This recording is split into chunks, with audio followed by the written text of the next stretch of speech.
Para empezar a hablar acerca del derecho público es de utilidad citar al filósofo Montesquieu, quien nos señalaba que en el derecho público el acto de justicia más severo es la guerra, porque puede tener por efecto la destrucción de la sociedad. Esta afirmación no solo constituye únicamente una reflexión, sino una advertencia sobre las consecuencias que surgen cuando el derecho se debilita, cuando la justicia se desvanece y cuando los límites dejan de ser respetados.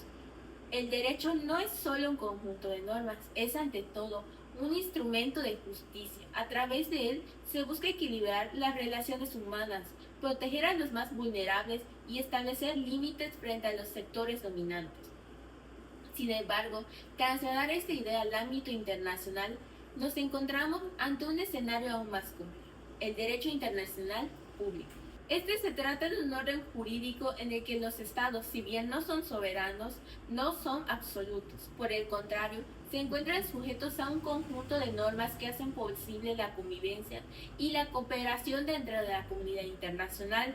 En este sentido, el derecho internacional público regula las relaciones entre los estados y otras entidades internacionales, como la Organización de las Naciones Unidas, cuya función esencial es la preservación de la paz, el fortalecimiento de la cooperación entre las naciones. Este sistema no es improvisado, sostiene por bases claras los tratados internacionales, los principios generales de derecho, los actos unilaterales y las resoluciones de organizaciones internacionales. Sin embargo, es bien sabido que el reto no es solo crear normas internacionales, el verdadero reto es que los estados las respeten. En la actualidad, esta rama del derecho enfrenta problemáticas de carácter global que trascienden fronteras estatales, entre las que destacan el cambio climático, la migración y la protección de los derechos humanos. El cambio climático contribuye a uno de los mayores retos contemporáneos, al generar consecuencias que afectan de manera directa a la comunidad internacional en su conjunto. Sus efectos, como los desastres naturales, la escasez de recursos y la pérdida de territorios, estos impactan principalmente a las poblaciones más vulnerables, obligan en muchos casos a que se desplacen, forzando a las personas a irse del lugar en el que han vivido la mayor parte de su vida. En este contexto, la migración adquiere una dimensión jurídica relevante. No se trata únicamente de un fenómeno social, sino de una realidad que exige la intervención del derecho internacional público para garantizar la protección de los derechos fundamentales de quienes se obligan a abandonar sus lugares de origen. Consecuencia, el derecho internacional público no puede entenderse únicamente como un conjunto de normas que regulan las relaciones entre los estados, sino como un sistema jurídico orientado a la protección de los estados.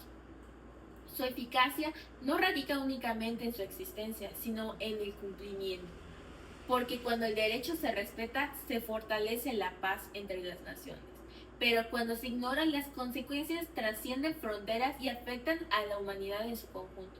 Quiero finalizar con el hecho de que al día de hoy somos estudiantes de derecho, pero en unos cuantos años seremos quienes interpreten, aplican y defiendan el derecho, porque será nuestra responsabilidad que éste no permanezca solo en las leyes, en papel, sino que traduzca a la justicia real. Asimismo, es fundamental comprender que el derecho no constituye únicamente los tribunales o los textos normativos, sino que también la conciencia y la ética de quienes lo ejercen. Como futuros y futuras juristas, tendremos en nuestras manos no solo la interpretación, sino la posibilidad de incidir en la realidad social, de dar a conocer voces de quienes no pueden gritar, de convertir los principios jurídicos en las acciones concretas. Solo así lograremos que el derecho deje de ser una aspiración teórica y se consolide como una verdadera herramienta de formación y justicia.